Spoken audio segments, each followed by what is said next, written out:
বিনিময় হারে শৃঙ্খলা আনতে চালু হয়েছে বাজার ভিত্তিক ব্যবস্থা। ব্যাংকগুলোর লেনদেন এখন নির্ধারিত হচ্ছে চাহিদা ও যোগানের ভিত্তিতে, আর সেই ব্যবস্থাই যেন দিচ্ছে স্বস্তির বার্তা। দাম বাড়ার আতঙ্ক ছিল, কিন্তু বাস্তবতা বলছে ডলার বাজারে ফিরেছে স্থিতিশীলতা। বাজারে ডলারের দাম 122 টাকা 50 পয়সা থেকে 122 টাকা 89 পয়সার মধ্যেই সীমাবদ্ধ রয়েছে। বাজার ভিত্তিক বিনিময় হার চালুর পর প্রথম 11 দিনে ডলারের দর খুব সীমিত পরিসরে ওঠানামা করেছে। ব্যাংক পর্যায়ে ডলার দর ওঠানামা করছে মাত্র কয়েক পয়সা, যা স্থিতিশীলতার বার্তা দেয়। বাজারে আতঙ্ক নেই, কেন্দ্রীয় ব্যাংক হস্তক্ষেপ না করে শুধু পর্যবেক্ষণে রয়েছে।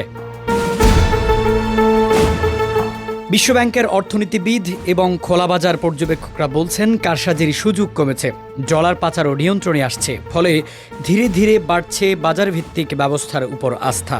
খোলাবাজারে মানি চেঞ্জাররা বলছেন সামান্য উঠানামা থাকলেও দর নিয়ন্ত্রিত আছে। বিশেষজ্ঞরা মনে করছেন নজরদারি থাকায় মূল্য স্থিতিশীল রাখা সম্ভব হচ্ছে। বাণিজ্যিক ব্যাংকগুলোর হাতে পর্যাপ্ত ডলার মজুদ রয়েছে, যা বাজারকে চাপ মুক্ত রাখতে সাহায্য করছে। অর্থনীতিবিদরা মনে করেন দীর্ঘমেয়াদেও এই ভারসাম্য ধরে রাখতে পর্যবেক্ষণ জোরদার করা দরকার।